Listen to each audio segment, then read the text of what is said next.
د 400 ضلع د خانمۍ تاڼې په حدودو کې د جرګې د مشرانو د کلي د محورزو خلکو په تواسط سره د مر شخړه پر ورولۍ کې بدله شوه او یوې ډلې بله د الله په کتاب وبخله. خوشه یو کال وړاندې یو ماشوم د خانمۍ تاڼې په حدودو کې نامعلومه تنانو وجلی وو چې څور ورځې وروسته یې مړی پیدا شو. د هغې شک په 15 کسانو کېدلو. خو اوس د جرګې د مشرانو مفتي امتیاز، حاجي متاثر خان، شاه جهان او حاجي سید رحمان په کوششونو دغه روغه سر ته ورسېده او متاثره کورنۍ فریق اول حاجي عبدالاکبر، فریق دویم فقیر، احمد جان، علمزیب، نورجان، فضل حق، عظیم خان، خیری، کبیر، اسرار، دلدار، فیصل، عبید، جواد، سبزلی او حاجي عبدالاکبر وبخل. د روغې په اړه د جرګې مشرانو مفتي امتیاز او متاثر خان وایي دا کومه مسله چې د عبدالاکبر امیر صاحب په زړه باندې چې کوم غم او درد د څو کاله اوچلید، په دې کې ډېرې جرګې او مرکې دا شوي وي، څه د اخلاص وي، څه داسې د دنیا د مفادو دپاره وي،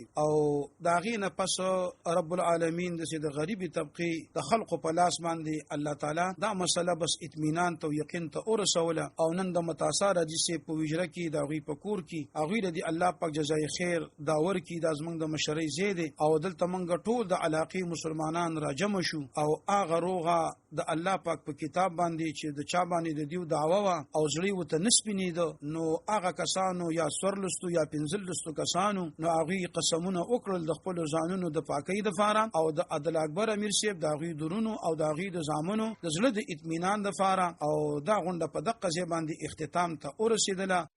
زموږ وجر کې لکه مثال خپل مړی وبخه بل فریق ته پر زمونده پرون تندي او ان شاء الله دی په خپل روغه باندې قائمو دایمي. الله دې داسې ناخوشګوار ماحول بیا نه پیدا کړي. خو یو خبر ضروري ګڼم چې تاسو ته حکم په میدان باندې چې زه الحمدلله د اخیره جوړ الله نه ګرځي، نه دا د اخیره جرګه ده، نه د اخیره جوړ ده، نه پس ان شاء الله داس جوړ کوو، د مخکم کړي پلان کوم را روان دي کوو. یو خبر ضروري ګڼم د فریقانو ته وایم او د عوام ته چې لګ داسې نه چې موږ جوړو کړو دي نه روس بیا لګ دیو بل تندي ترو کې یا افغان جوړ کی نو پاره موږ د جرګه خپيو. موږ سره موجوده د علاقې خانمۍ اس ایچ او صاحب چې دی په حدود کې دا واقع شي و 302 شي و د دې په نگرانۍ کې موږ جوړ کړو د خپل ایمان موږ سره دي، خپل خلک را سره دي. تاسو ټول شکریا ادا کوم. د جرګې مشران وویل چې باید په معاشره کې د روغې جوړې وکړي شي، ځکه چې دا د روان مستقبل او نسل لپاره د ګټې سودا ده او دښمنۍ سره ولس په معاشي او سماجي تور سخت د مشکل حالاتو سره مخ کېدی شي.